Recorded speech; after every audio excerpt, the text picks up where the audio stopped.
በቅርቡ ባለፈው የፍቅር ህይወቷ ምክንያት ብዙዎችን ያሳዘነችውና ሰሞኑን ሰይፎን ኢቢኤስ ላይ ከቀረበች በኋላ የልጇ አባትን መጥቶ እርቅ ፈጽመው ነበረ። እነዚህ ጥንዶች ድጋሚ ሊጋቡ ነው። ፍቅር ያሸንፋል። ሰሞኑን በአንድ ፎቶ ምክንያት በቁንጅናዋ አነጋጋሪ የነበረችው የካምባታዋ ታዳጊ ህይወቷ ሊቀየር ነው። በጣም ብዙ አስደሳች ዜናዎች እየተሰሙ ነው። በዚሁ በዩቲዩብ የምታውቁት እግረኛው ሚዲያ ፕሮግራም አዘጋጅና አቅራቢ ተክለ ሃይማኖት መታሰሩ ተሰምቷል። እሱ ብቻ አይደለም፣ እሱ ያቀረበው እንግዳም በቁጥጥር ስር መዋሉ በጣም አነጋጋሪ ሆኗል። የእግረኛው ሚዲያ አዘጋጅ ጋዜጠኛ ተክለ ሃይማኖት አዳነ ታሰረ። እነዚህ ዛሬ ከምንነጋገርባቸው ጉዳዮች ውስጥ ዋነኞቹ ናቸው። ሰላም እንዴት ናችሁ? ዲቻናል ቤተሰቦች፣ በመጨረሻው ቪዲዮ አንድ የ10 ሺህ ብር ጥያቄ ጠይቄያችሁ ነበር። ጥያቄውም በቀጥታ ከትዳርና ገንዘብ ጋር የተያያዘ ነው። ገንዘብ ለትዳር አስፈላጊ ነው ብላችሁ ታምናላችሁ ወይ? ሰሞኑን ይሄ ነገር ሶሻል ሚዲያ ላይ በሰፊው የተሰራጨ ነው ብዬ ጠይቄያችሁ ነበር። የ10 ሺህ ብሩ አሸናፊ ማን ይሆን? እጣውን እናውጣ። እንደምታዩት እንግዲህ በአጠቃላይ 1077 ኮሜንቶች ናቸው ያሉት። አሸናፊው ደግሞ ጆኒ ጆን 24 የሚል ዩዘር ኔም ያለው ሰው ገንዘብ ለትዳር አስፈላጊ ነው፣ ዋናው ግን የገንዘቡ መጠን ነው። ማለትም ከጥያቄው ለመረዳት እንደሞከርኩት ገንዘብ በትዳር ውስጥ እንደማለት ሲሆን ገንዘብ ለትዳር ከፍቅር ቀጥለው እንደየሰዎቹ የአኗኗር ዘይቤ ማለትም የወጪ መጠናቸው ከፍቅር ቀጥሎ አስፈላጊ ነው ብዬ አምናለሁ ብሏል። ስንቶቻችሁ በዚህ ሀሳብ ተስማማላችሁ? ለማንኛውም ጆኒ ጆን 24 በኢንስታግራም አናግረኝ 10 ሺህ ብርህን መውሰድ ትችላለህ። የዛሬው ጥያቄ ደግሞ 15 ሺህ ብር የሚያሸልማችሁ ጥያቄ ነው። አሁን 2019 ሊገባ ነው። በዚህ 2019 ዓ.ም አዲስ አበባ ውስጥ የሆነ አካባቢ ኑሩ ብትባሉ የት መኖር ትመርጣላችሁ? እናም ምክንያታችሁ ምንድን ነው? ይህንን መልሱልኝ። የብዙ ሰዎች ህልም ስለሆነ አሁን ላይ አዲስ አበባ በጣም እያደገች ነው እንደምታውቁትና አዲስ አበባ ውስጥ የት አካባቢ መኖር ቤት ቢኖራችሁ የምትመኙት የት አካባቢ ነው? እናም ምክንያታችሁ ምንድነው እዛ አካባቢ ለመኖር የሚለውን ኮሜንት ላይ አስቀምጡ። አንድ ሰው መርጠን 15 ሺህ ብር እንሸልማለን። ምን ይታወቃል ዳሎል ኢንተርቴይንመንት እያደገ ሲመጣ ደግሞ ያንን ምኞታችሁን እውን ልናደርገውም እንችላለን። ቤቱንም ልንሰጣችሁ ምን ይታወቃል። ያንን ቀን ያምጣልን እግዚአብሔር። ለማንኛውም ዛሬም እንደተለመደው ሰሞኑን ሶሻል ሚዲያ ላይ አነጋጋሪ የሆኑ ጉዳዮችን ይዤላችሁ መጥቻለሁ። ለዚህ ቻናል አዲስ የሆናችሁ ሰዎች ሰብስክራይብ ማድረጋችሁን በፍጹም እንዳረሱ። ሁላችሁም ደግሞ እንደተለመደው ይሄንን ቪዲዮ ላይክ አድርጋችሁ ጀምሩ። ይህ ዳሎል ኢንተርቴይንመንት ነው። ቪዲዮአችንን እንግዲህ በአስደሳች ነገር እንጀምራለን። ሞዴል ኤልሳቤጥ ደስታ የሚል ቲክቶክ አካውንት እየገባችሁ ሁላችሁም ፎሎ እያደረጋችሁ ልክ እኔ አሁን እንዳረግኩት እቺ ልጅ ታቋታላችሁ። የካምባታዋ ቆንጆ ሰሞኑ ሶሻል ሚዲያ ላይ አነጋጋሪ ሆና ነበረ። አሁን እንግዲህ በዚህ መልክ አዲስ አበባ መጣ የተለያዩ የፕሮሞሽን ስራዎችን በማፈላለግ ላይ ትገኛለች። ደስ የሚሉ አዳዲስ ዜናዎችም እየወጡ ይገኛሉ። ደስ የሚለው እኔ በጣም የፈራሁት ምንድነው አዲስ አበባ ስትመጣ መልኳን ቀይሮ የሆነ ነጭ ለማድረግ ቀይ ለማድረግ ምናምን የሚሞክሩ መስሎ ነበር። እሱ አለመሆኑና ያላትን መልክ ይዛ ሳትቀይር ጥቁርነቷን ሳትቀይር ሜካፕ መሰራቷ በጣም ደስ የሚል ነው። ይህንን ሜካፕ የሰራ ሰው እውነት እጁ ይባረክ፣ ደስ ይላል በጣም። እና ይቺን ፎቶ በተለይ እኔ በጣም ነው የወደድኩት። የኢንተርናሽናል ሞዴል ፊት ነው ያላት ሲሪየስሊ። እና መጀመሪያ እኔ እንደውም በደንብ እንትን አላልኩም ነበር። አሁን ግን እንደዚህ ፎቶዎች ስትነሳ ሳያት ይሄ ኢንተርናሽናል የሞዴል ፊት ነው ሁሉ በቃ ሊትራሊ ሞዴል የሚለው ስም ይገባታል ብዬ አስባለሁና መጀመሪያ ፎቶ ያነሳት ወንድማችን እውነት እጅ ይባረክ። አንተም ይህንን ነገር አስበ ይሁን አይሁን አላውቅም፣ ግን የአንዲት ልጅ ህይወት በአንተ ምክንያት ሊቀየር መሆኑ በጣም ደስ የሚል ነገር ነው። እሷን ማስታወቂያ ማሰራት ፈልጉ ሰዎች ሞዴል ኤልሳቤጥ ደስታ የሚለው ቲክቶክ አካውንት ላይ ገብታችሁ እዛ መረጃ ማግኘት ትችላላችሁ። ለማንኛውም እባካችሁ ድርጅቶች እሷን ማስታወቂያ በማሰራት ይቺ ልጅ እንድትደግፏትና ለመላው ኢትዮጵያዊ በሙሉ ውለታ እንድትውሉ ጠይቃችኋለሁ። ኤኒዌይ ወደ ቀጣዩ ጉዳያችን ስንገባ ደግሞ ሰሞኑ ሶሻል ሚዲያ ላይ አነጋጋሪ የነበሩ ጥንዶችን ታውቃላችሁ። ሶሻል ሚዲያ ላይ በጣም በቀድሞ ፍቅር ህይወቷ ምክንያት ብዙዎች አዝነው ነበረ። ከዛም ሰይፉ ላይ ቀርባ ደግሞ ድጋሚ አስለቅሳን ነበረ። አሁን ድጋሚ ተገናኝተው ታርቀው ብዙዎቻችን የተመኘነው ነገር ሆኖ አሁን ድጋሚ ሊጋቡ እንደሆነ ድጋሚ ቤተሰብ ሊመሰርቱ እንደሆነ እየተናገሩ ነው። ለማንኛውም እስቲ ለትውስታ ያክል ባለፈው ሲታረቁ የነበሩበትን ቪዲዮ በትንሹ ላሳያችሁ። ያንን ቪዲዮ ሳይ እውነት በጣም ነው ደስ ያለኝ እንደ ኢትዮጵያዊ ማለት ነው። እስቲ ቪዲዮን በትንሹ ላሳያችሁ። ያያችሁትን ነገር መድገም አልፈልግም። ትንሽ ፓርት ላሳያችሁ።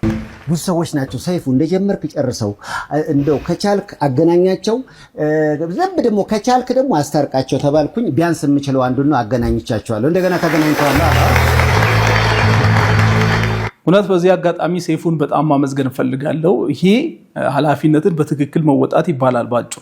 ሶሻል ሚዲያ ላይ እናም ቲቪ ላይ የምናየው ነገር ብዙ ጊዜ ግጭት ነውና እንደዚህ አይነት ነገሮች ሲኖሩ ደግሞ በጣም ደስ ይላል። የሆነ ነገር ተጀምሮ በቃ የሆነ ታሪክ ለምሳሌ ሶሻል ሚዲያ ላይ ሰማን የሚያሳዝን ነው ወይ የሆነ ነገር ነው። ነገር ግን ያንን ታሪክ ከሰማን በኋላ ቀጥሎ የሚመጣው ነገር ለዛ ችግርና ለዛ ጸብ መፍትሄ ሲሆን ትክክለኛው የሚዲያ ትርጉም እዚህ ጋር ነው ማለት ነው። እና ያንን ትክክለኛውን የሚዲያ ትርጉም ስላሳየህን ሰይፉን በመጀመሪያ በጣም ማመስገን ፈልጋለሁ።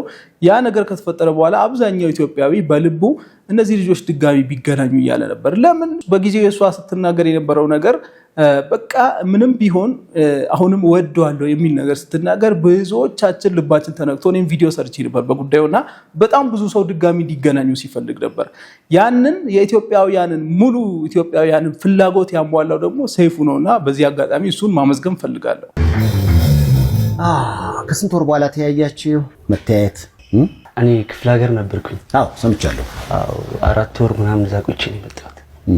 ባለፈው ስላንተ ስሰማ በቃ የገለጸችህ አይነት ልጅ ሆነህ ነው ያገኘውና ለገላጯም ለተገላጩም መጀመሪያ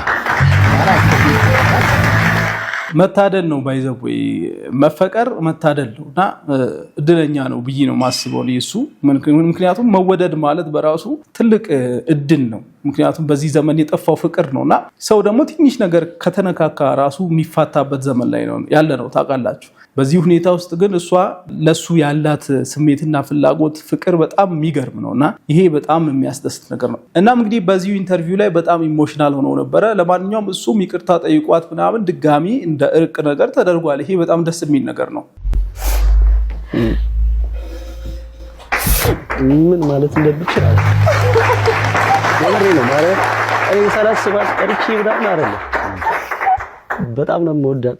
እኔ ብዙ ነገር አሳልፌያለሁ። እኔ በኔ ላይፍ ውስጥ ብዙ ነገር አሳልፌያለሁ።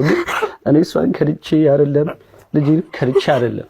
ክፍለ ሀገር ሄድኩበት ምክንያቱም አለኝ የራሴ። በቃ በጣም ውጥረት ውስጥ ነበርኩኝ፣ በጣም ቻሌንጅ ውስጥ ነበርኩኝ። እኔ እሷንም እንደዚህ ለማድረግ ፈልጌ አይደለም። በቃ ከራሴ ውስጥ በኔ ህይወት ውስጥ ግብግብ ኃይለኛ ግብግብ ገጥሜ ነው።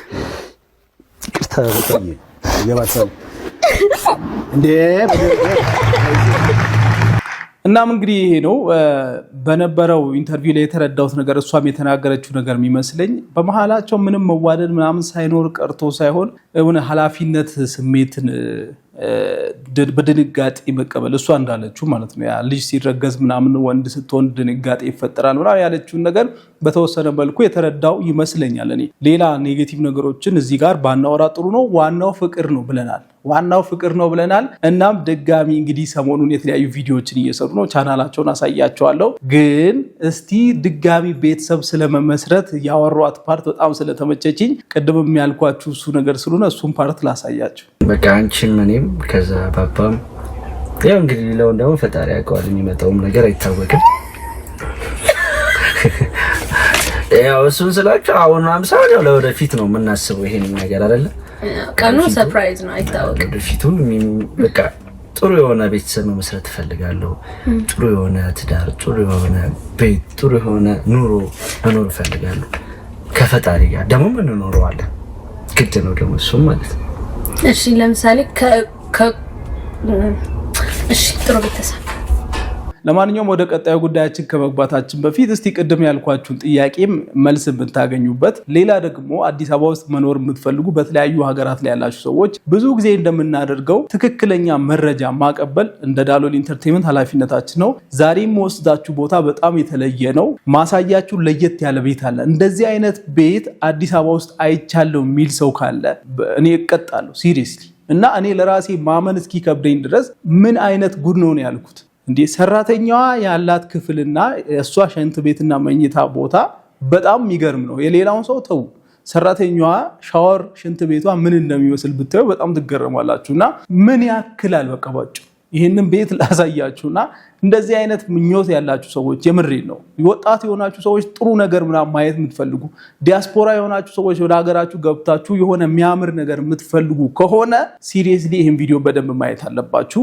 ለማንኛውም እስቲ የሚገርም ቦታ ልውሰዳችሁ። እኔ አዲስ አበባ ውስጥ እንደዚህ አይነት ነገር ያለ መስሎኝም አያውቅም። እስቲ ለማንኛውም እናንተ ባይናችሁ ስታዩ ራሳችሁ ይገባችኋልና እንሂድ አይተን እንመለስ። ሌትስ ጎ። እሺ ሰላም ነው? ሰላም፣ እንኳን ደህና መጣ ወደ ሆራ ሪል ስቴት። እንኳን ደህና ቆያችሁ። ሪሴፕሽናችሁ በጣም ነው የሚያምረው። እናመሰግናለን። ቪዩን ወድጄዋለሁ። እናመሰግናለን በጣም። ኦኬ አንዳንድ ከሪል ስቴታችሁ ጋር የተያዘ መረጃ ለመጠየቅ ነበር የመጣሁት። እሺ ትቀበሉኛላችሁ አይደል? ደስ ብሎን። እሺ ወደ ውስጥ እንግባ። ኦኬ በድጋሚ እንኳን ወደ ሆራ ሪል ስቴት በሰላም መጣ። እንኳን ደህና ቆያችሁ። ኦፊሳችንን ላስጎብኝ። ዋው ያው የሽያጭ ቢሮአችን ነው። ኦኬ በጣም የሚያምር ቢሮ ነው እውነት። ኦኬ እንዴት ነሽ? ሰላም ነው? ለምሳሌ መስከን። እሺ ይሄ ምንድነው? ይሄኛው ሳምፕላችን ነው። አሁን የምንሸጠው ሳምፕል ማለት ነው። የአፍሪካ ህብረቱ ገና የተሰራ ፋይናል ሉኩ ይሄን ይመስላል። በደንብ ታብራሪልኛለሽ ማለት ነው ስለዚህ ሳይት በኋላ ላይ። ኦኬ እሺ ቢሮአችሁ እንዳጠቃላይ በጣም ሰፊ ነው። በጣም ነው የሚያምረው። እስቲ የተወሰነ ብታስጎብኘኝ ደስ ይለኛል ቢሮ።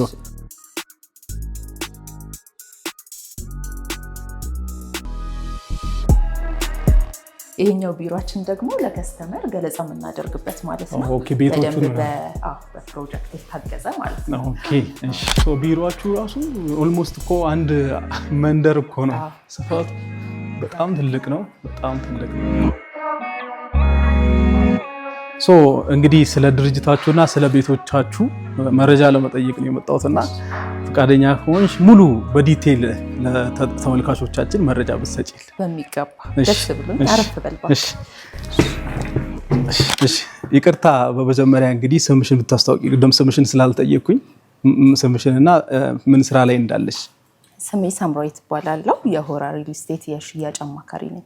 ሆራ እንግዲህ ሆራ ሪል ስቴት ሆራ ሚል ነገር ሶሻል ሚዲያ ላይ በጣም በሰፊው አነጋጋሪ ሆኗል። አሁን ላይ ሚዲያም ላይ በተደጋጋሚ እያየናችሁ ነውና የኔም ተመልካቾች ሆራ ሪል ስቴት አሁን ስለጀመራቸው ስራዎች አጣራልን ብለው ስለላኩኝ እኔም ደግሞ መረጃ በደንብ ለማጣራት ነው የመጣሁትና በመጀመሪያ ፈቃደኛ ሆናችሁ ስለተቀበላችሁ በጣም አመሰግናለሁ። ቤታችሁ በጣም ነው የሚያምረው። አመሰግናለሁ። እስቲ ሆራ ሪል ስቴትን ሆራን ለማያውቁ ሰዎች የተወሰነ አጠር አድርገሽ ብትነግሪ ስለ ሆራ።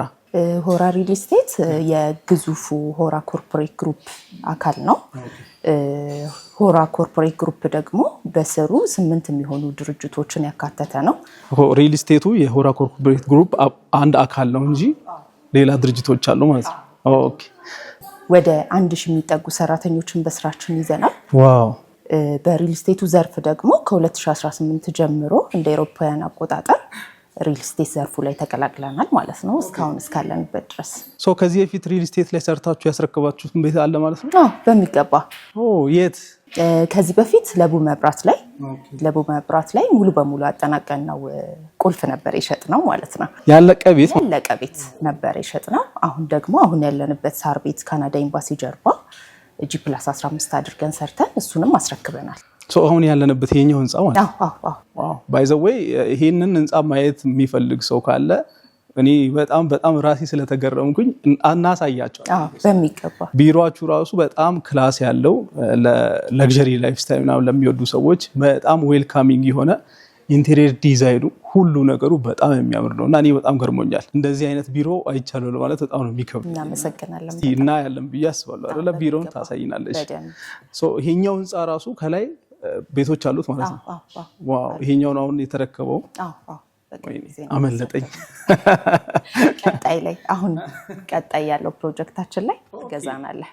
ምን እንደምናደርገው እስቲ ቢሮውን እኔ በጣም ስለወደድኩ የተወሰነ አሳያችሁና ተመልካቾቻችን ከዛ በኋላ ከዚህ በፊት ያስረከቡትን ቤት ደግሞ በአይናችን ማየት ስላለብን እሱን እናሳያችኋለን። ከዛ አዲሱን ሳይት ደግሞ ሙሉ መረጃ ጠይቅላችኋለሁ። ዋጋውን፣ ካሬውን ለኛ ለዳሎል ኢንተርቴይንመንት ቤተሰቦች ደግሞ ግዴታ ሁሌም የሆነ ነገር መኖር አለ። እውነት ነው። ስለዚህ ወደ ቀጣዩ ፕሮሰስ እንገባለን ማለት ነው። እሺ ቴንክ ዩ።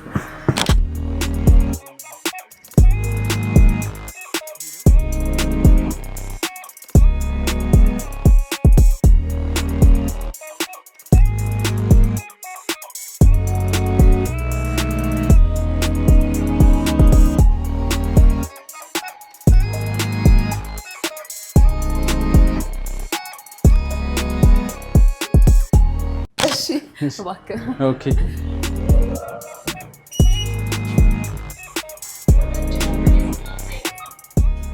ኦሬዲ እዚህኛው ላይ ሊፍት ተገጥሟል ደግሞ። ዋው ኦሬዲ ሰዎችም እያኖሩበት ነው አይደለ? በጣም ነው የሚያምረው ህንፃው ራሱ በጣም ነው የሚያምረው።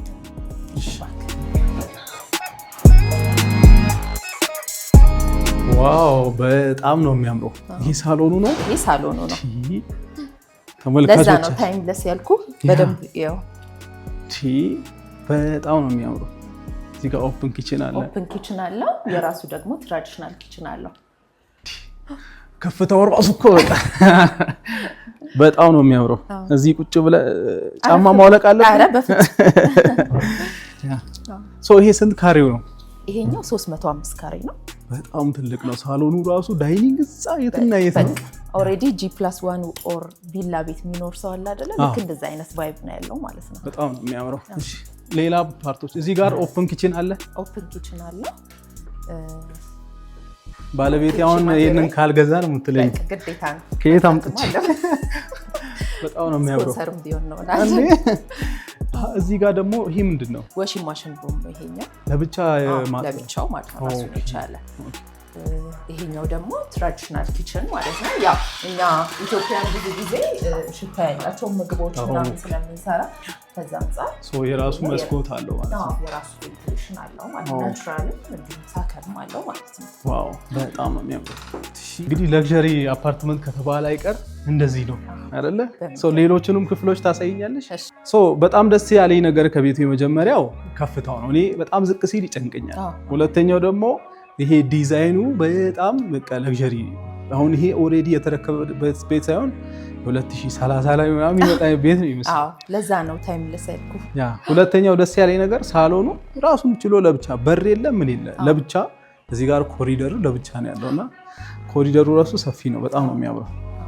እቺ የዋሺንግ ማሽን ሩም ለብቻ።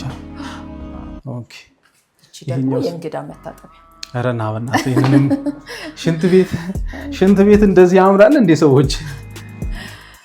ፊኒሺንጉ በቃ ያልሽው ነገር በጣም አሁን ይሄ የኮመን ባዝሩም ነው። እንግዳ ሲመጣብህ የሚጠቀሙ እዚህ ነው ማለት ነው። ኦኬ እሺ። እንዴ ይሄ ደግሞ ሌላ ነው። እዚህ ጋር የሰራተኛ ክፍል አለ እስከነ ባዝሩም ማለት ነው። ቀጥታ ወደ ውጭ የሚያስወጣ ነው። ሌላ አክሰስ አላት ማለት ነው። ኦኬ ቤት ስትመላለስ ለምሳሌ አትረብሽም ማለት ነው። ሳሎን ላይ ወይ ሱቅ ተልካ ከሆነ ምናምን በዚህ መጠቀም ትችላለች። አሳያችሁ። ይሄ ቀጥታ ወደ ውጭ የሚያስወጣ ነው። የቤት ሰራተኛዋ በዚህ መመላለስ ትችላለች። ወደ ሳሎን መሄድ አይጠበቅባትም ማለት ነው። ይሄ የእሷ ነው። ኧረ ሰዎች እንዴት ነው ነገሩ? የሰራተኛዋ ሽንት ቤት ነው። እሺ ብዙ አላወራም። እንሂድ። ኦኬ ይሄኛውስ? አንደኛው መኝታ ቤት ማለት ነው። የልጆች መኝታ ቤት ራሱን የቻለ ቪው አለው ማለት ነው። ይሄኛው ራሱን የቻለ ቪው አለው። በጣም ነው የሚያምረው። ስፋቱ ራሱ በቃ በጣም ደስ የሚል ስፋት ያለው ቤት ነው። እሺ ኦኬ እቺኛው ኮመን ባዝሩማችን። ኦኬ ያኛው ለእንግዳ ምናምን ብዙ ጊዜ የምትጠቀም። እስቲ ይሄኛውን ዋው በጣም የሚያምር ኮመን ባዝሩም ነው ያለው። በጣም እጅ መታጠቢያው፣ ሽንት ቤት ሁሉ ዲዛይኑ በጣም ለግዠሪ ነው ጋይስ። እሺ ይሄኛው ደግሞ ሌላኛው መኝታ ክፍላችን። በጣም ደስ የሚለው ነገር እዛ ጋር ኮሪደሩ ራሱ አንድ አይደለም። በዛ በኩል አንድ ኮሪደር አለ፣ በዚህ በኩል በጣም ፕራይቬሲውን እየጠበቀ ነው ማለት ነው። ይሄኛው ወደ መኝታ አካባቢ መሰለኝ። መኝታ አካባቢ። ዋው ይሄ ደግሞ ሁለተኛው መኝታ ነው። ሌላኛው መኝታ ቤታችን ነው። በጣም ነው የሚያምረው። እውነት ኢትዮጵያ ውስጥ እንደዚህ አይነት ቤት አለ እንዴ ሰዎች? በጣም ነው የሚያምረው። እሺ ይሄ ኤሪያስ ሌላኛው ደግሞ ሊቪንግ ሩም፣ ሁለተኛው ሊቪንግ ሩማችን። ሳሎን ሁለት አለ። እዛ ካልፈለገ ፋሚሊው እዛ መሆን፣ እዚህ ደግሞ ሌላኛውን ቫይብ ማድረግ ይችላል። በጣም ነው የሚያምረው። ይሄኛው ኤሪያ ደግሞ የቤተሰብ ጊዜ ለብቻ ማሳለፍ ራሱ ከፈለጋችሁ በጣም የሚያምር ዋው፣ በጣም ለግዠሪ ነው እውነት። እሺ ይሄኛውስ? ይሄኛው ሌላኛው ቤት ሶስተኛው ያ በተለይ ብዙ ፋሚሊ ላለው ሰው በጣም ቪው ራሱ እንዴት እንደሚያምር ልጅ። እሺ ይሄኛው ደግሞ ዋናው ቤት እስቲ እዚህ ጋር እንግዲህ ራሱ የቻለ ባልከኒ ከሳሎኑ ጋር የሚገናኝ ማለት ነው። ከሳሎኑ ጋር የሚገናኝ ኦኬ። ዋው በጣም ነው የሚያምረው። ይሄኛው እንግዲህ ማስተር ቤድሩም ነው ማለት ነው። ኦኬ ይሄ ራሱ ሽንት ቤት አለው። እኔ ራሴ በጣም ገርሞኝ እያየሁ ስለሆነ ነው እንደዚህ ኤክሳይትድ የሆንኩትና ዋው ክላስ ማለት ይሄ ነው ባጭሩ። በጣም የሚያምር ቤት ነው። አጠቃላይ ይሄኛው ስንት ካሬ ነበር ያልሽ? 305 ካሬ ነው ያስብላል እውነት። ይሄኛው ቤት አሁን ያያችሁት ሳምፕል ቤት ኦልሞስት ኦልሬዲ የተሸጠ ቤት ነው ማለት ነው። ስለዚህ ይሄኛው አሁን ከተረከቡ ሳይቶች ውስጥ አንዱ ነው። እንግዲህ እኔም ጓጉቼ ነበር ልገዛው ነበር፣ ግን ባይሸጥ ኖሮ ገዛው ነበር። እሺ አፍሪካ ህብረት ላይ እዚህ ጋር ለብቻ ደግሞ ስፔስ ይታየኛል። እቺኛዋ ለጸሎት ክፍል ወይ ደግሞ የጫማ ማስቀመጫ ከስተመሩ እንደሚፈልገው ማድረግ ይችላል። ለነገሩ ይሄን ቤት የሚገዛ ሰው የጫማ ማስቀመጫ የሚበቃውም አይመስለኝም። እውነት ነው። ደስ ያለኝ ነገር ይሄኛው አሁን አንድ ቤት ነው የሚመስለው ጋይስ። ይሄኛው ለብቻ ኮሪደሩ ይታያቸዋል አይደለ? ይሄ ለብቻ ይሄኛው ሳሎን አለ፣ 2-3 መኝታ ቤት አለ፣ እዛ ጋር ማስተር ቤድሩም አለ። ለብቻ አንድ ቤት ነው የሚመስለው። በዛ በኩል ደግሞ ሳሎኑ ብቻውን ሌላ ትልቅ ቤት ነው። እንግዲህ በተለይ እንደኔ አይነት ሰዎች እኔ አሁን ይጨንቀኛል፣ ዝቅ ሲል ጠበብ ሲል ነው ይጨንቀኛል። እና እንደኔ አይነት ይሄ ግቢ ምናምን የምትወዱ ሰዎች ካላችሁ በጣም ለእናንተ ሪከመንድ የሚደረግ ነው። ሰራተኛዋ ራሱ እንግዲህ ላይፍ ስታይሏ ለግዠሪ ነው የሚሆነው እና እውነት በጣም ደስ የሚል ቤት ነው የሰራችሁት። በጣም አሁን ደግሞ ስለ አዲሱ ሳይታችን በደንብ ላብራራለሁ። ወደ ውስጥ ገባ ብለን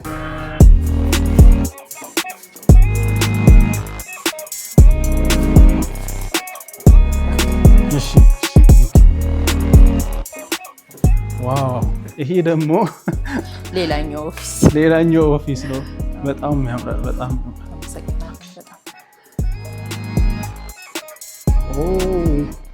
ይሄ ክፍል ራሱ በጣም ነው የሚያምረው። እንዴ እውነት በጣም የተለየ ነው። ቢሮአችሁ በጣም ነው የሚያምረው። ያው እዚህ ጋር ከስተመር ሲመጣ አንደኛ ራሳችሁንም ማየት ይፈልጋልና በጣም የሚገርም ቢሮ ነው ያላችሁ። ይሄ በጣም የሚበረታታ ነገር ነው። ሌሎችም ላይ በደንብ መደረግ ያለበት ነው። እሺ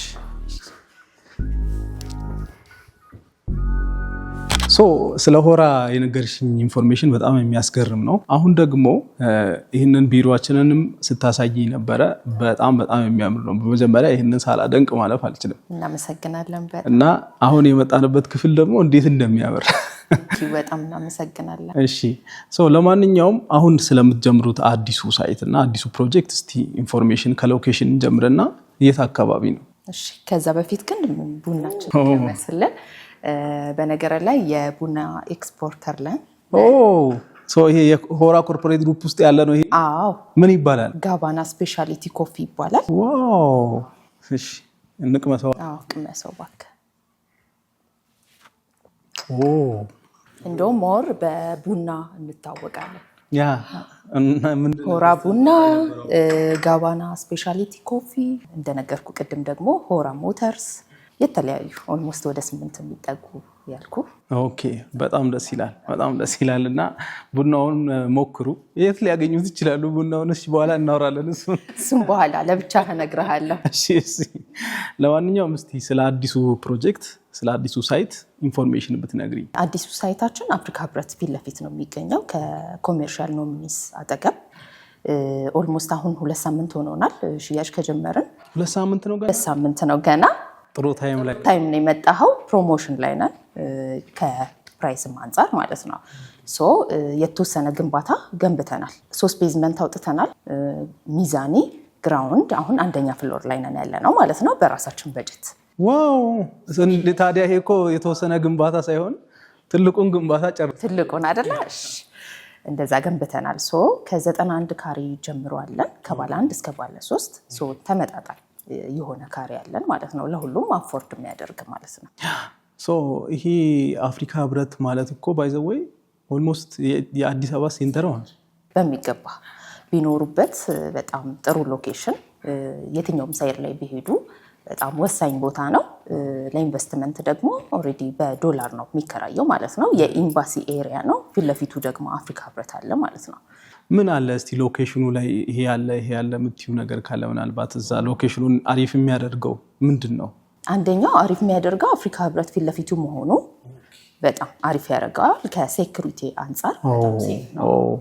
እንደምታውቀው ደግሞ አፍሪካ ህብረት ለሁሉም ለቦሌ፣ ለሜክሲኮ፣ ሳር ቤት ኦሬዲ እንደውም በሳር ቤት ነው ሞር እንደውም የሚጠራው ሳር ቤት አፍሪካ ህብረት በሚለው ማለት ነው። ኤሪያው ላይ በአጠቃላይ ኢሮፒያን ዩኒየን አለ፣ አፍሪካ ህብረት እንደነገርኩ፣ እንዲሁም ደግሞ በጣም ከ10 በላይ የሆኑ ኤምባሲዎች ዙሪያው ላይ አሉ። ያ በጣም ደስ ይላል።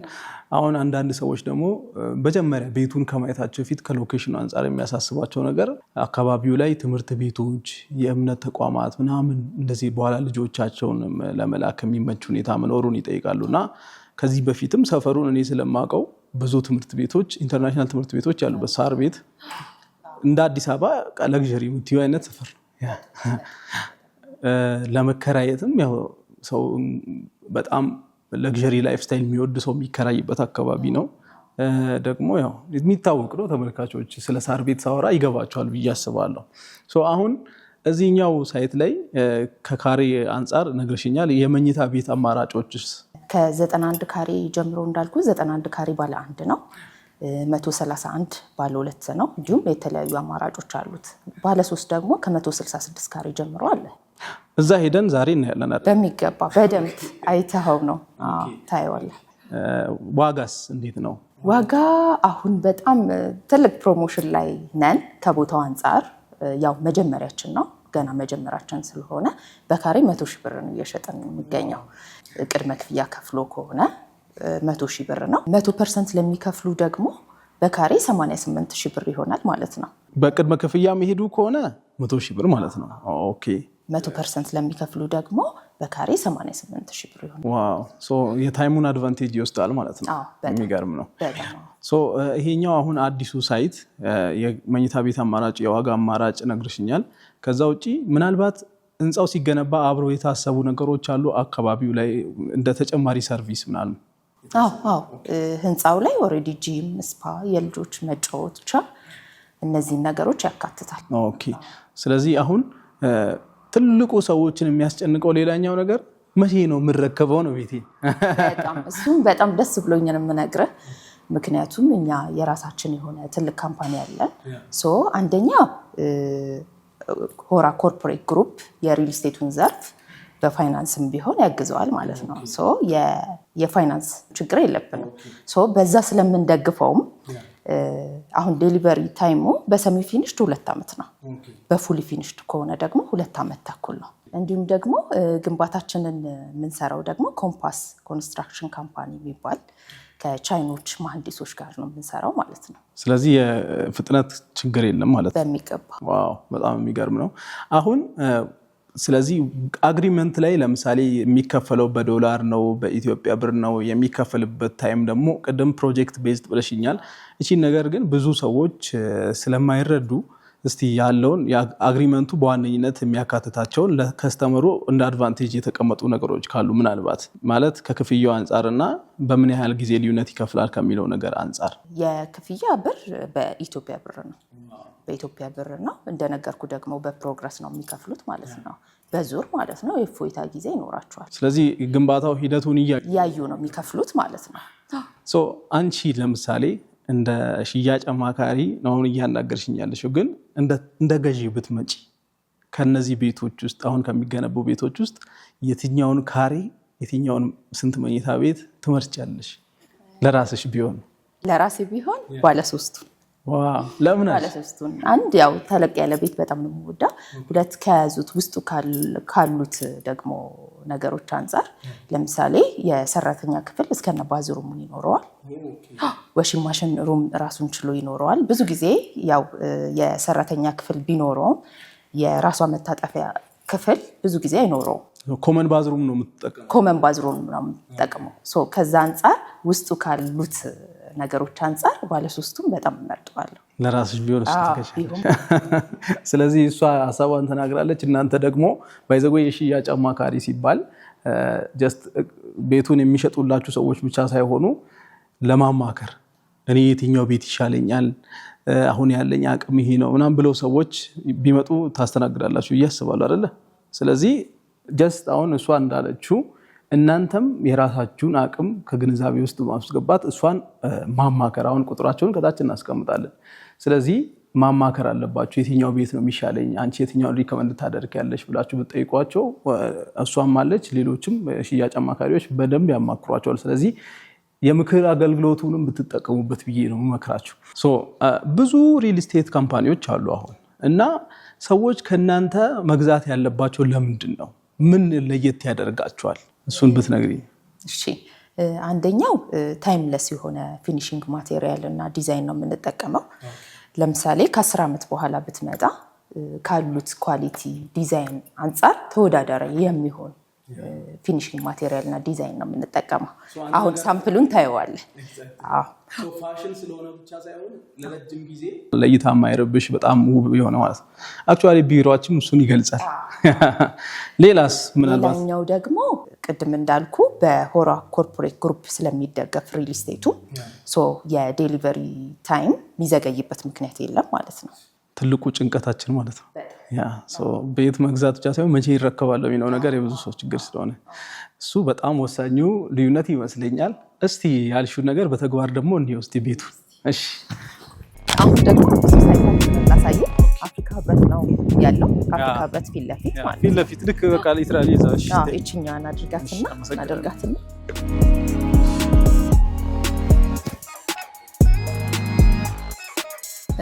አሁን የምንገኘው አፍሪካ ህብረት ያለው ሳይታችን ላይ ነው። ይሄ ነው ማለት ነው።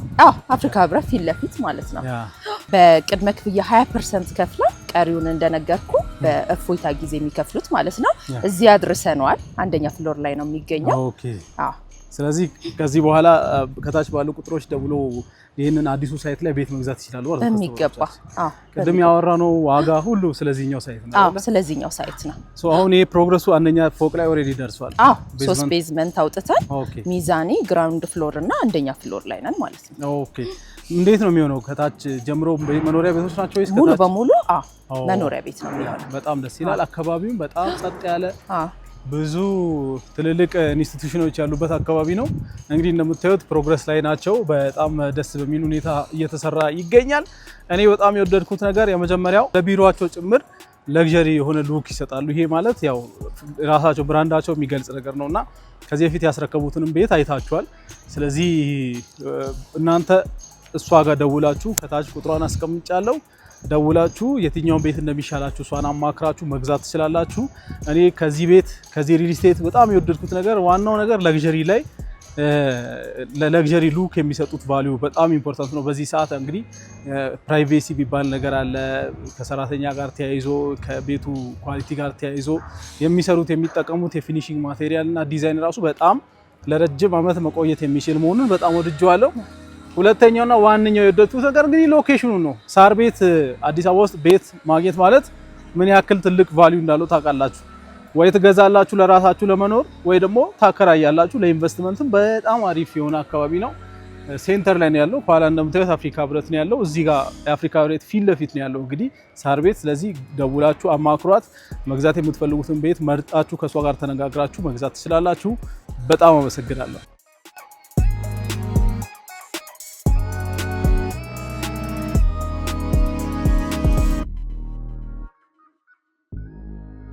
እናም እንግዲህ ቤቱን እንዴት አያችሁት? ወዳችሁታል ብዬ አስባለሁ። ትክክለኛ እውነተኛ መረጃ ሁሌም ከዳሎል ኢንተርቴይንመንት ያለው ለዚህ ነው። ቦታው ድረስ ሄጄ በደንብ አጣርቼ መጥቻለሁ። ሰው ደውላችሁ እነሱን ማግኘትና ማናገር፣ የህግ ሰዎችም ጠበቃዎችም ካላችሁ ኤቭሪቲንግ በእነሱ በኩል ኮንሰልቴሽን ማግኘታችሁ ነገሮችን እንድትወስኑ ያግዛችኋል። ለማንኛውም ዳሎል ኢንተርቴይንመንት ሁሌም የተሻለ ነገር ሁሌም ጥሩ ነገር እንደሚያመጣላችሁ እርግጠኛ ሆኑ። ቀጣይ የምናየው ደግሞ ሰሞኑን እግረኛው ሚዲያ አቅራቢና አዘጋጁ ተክለሃይማኖት እንደታሰረ እናም እንግዳ አድርጎ ያቀረበው ሰው እንደታሰረ ሰምተናል እና ይሄ በጣም የሚገርም ነው። እስቲ መጀመሪያ እግረኛው ሚዲያ አዘጋጅና አቅራቢ ዋናው ተክለሃይማኖት እንዴት ነው የታሰረው? ምንድነው የተፈጠረው የሚለውን እስቲ ሰምተን እንመለስ። የእግረኛው ሚዲያ አዘጋጅ ጋዜጠኛ ተክለሃይማኖት አዳነ ታሰረ። እግረኛው በሚል ስያሜ በዩቲዩብ የተለያዩ ግለሰቦችን ቃለ ምልልስ በማድረግ የሚታወቀው ጋዜጠኛ ተክለ ሃይማኖት አዳነ በፌዴራል ፖሊስ ቁጥጥር ስር መዋሉን ዘሀበሻ ሰምቷል። ተክለ ሃይማኖት በሚዲያው ላይ በዚህ ሳምንት ከፊንቴክ ጋር በተያያዘ በመኪና ማጭበርበር ከተከሰሱ አርቲስቶች ጋር ቃለ ምልልስ በማድረግ በሁለት ክፍል እንዲሰራጭ ማድረጉ ይታወቃል። በቁጥጥር ስር የዋለውም ከዚህ ጋር በተያያዘ ይሁን አይሁን ለመርዳት ያደረግነው ጥረት አልተሳካም። የፌዴራል ፖሊስ ግለሰቡን ዛሬ በፌዴራል የመጀመሪያ ደረጃ አንደኛ የወንጀል ፍርድ ቤት ያቀረበው ሲሆን ሐሰተኛ መረጃን በማሰራጨትና መረጃን ለማዛባት በመሞከር በሚል እንደጠረጠረው አስታውቋል። ፍርድ ቤቱም የክስ መዝገቡን ከተመለከተ በኋላ ከፖሊስ የቀረበለትን ተጨማሪ የጊዜ ቀጠሮ በመቀበል ለሐምሌ 28 ቀን 2018 ዓ.ም ቀጠሮ ሰጥቶታል። በመሆኑም እስከ ሐምሌ 28 ድረስ ተክለ ሃይማኖት በፖሊስ ቁጥጥር ስር ሆኖ እንደሚቆይ ምንጮቻችን ነግረውናል። ስለዚህ እንግዲህ ቀጣይ ሳምንት የሚፈጠረው ነገር ምንድነው የሚለውን አሳውቃቸዋለሁ። ኤኒዌይ ከዚህ ጉዳይ ጋር ተያይዞ ሰሞኑን በእግረኛው ሚዲያ ቀርቦ የነበረው እንግዳም መታሰሩን ሰምተናል። አበባየሁ ደም የተባለው ግለሰብ በፌዴራል ፖሊስ ቁጥጥር ስር መዋሉ ተሰማ።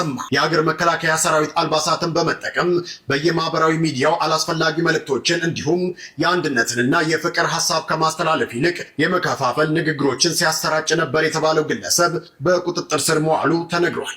ግለሰቡ ዛሬ ከቀኑ 10 ሰዓት ከ50 አካባቢ ሜክሲኮ ኬኬር ህንፃ ወረድ ብሎ በሚገኘው የፌዴራል ፖሊስ ወንጀል ምርመራ ቢሮ መወሰዱም ተረጋግጧል። እናም እንግዲህ ሁለቱም መታሰራቸው ተሰምቷል። ይሄ በጣም የሚገርም ነገር ነው። አብዛኞቻችሁም በዚህ ኢንተርቪው ደስተኛ እንዳልነበራችሁ እርግጠኛ ነኝ። ሚዲያ ላይ እንደዚህ አይነት ነገሮች መደረጋቸውም ልክ አይመስለኝም። ነገር ግን ትክክለኛው ነገር ሁሌም መረጃው በትክክል መምጣት ያለበት ከፖሊስ ስለሆነ ምንድነው ምክንያቱ ከዚህ በኋላ የሚፈጠረው ነገር ምንድነው እናም ደግሞ ምን አዲስ ነገር አለ የሚለውን እየተከታተልኩ ማቀርብላችሁ ነው የሚሆነው። የዛሬው ቪዲዮ ይህን ይመስል ነበር። ሌላ ጊዜ በተሻለ ቪዲዮ እስከምንገናኝ ድረስ መልካም ቆይታ ይላችሁ።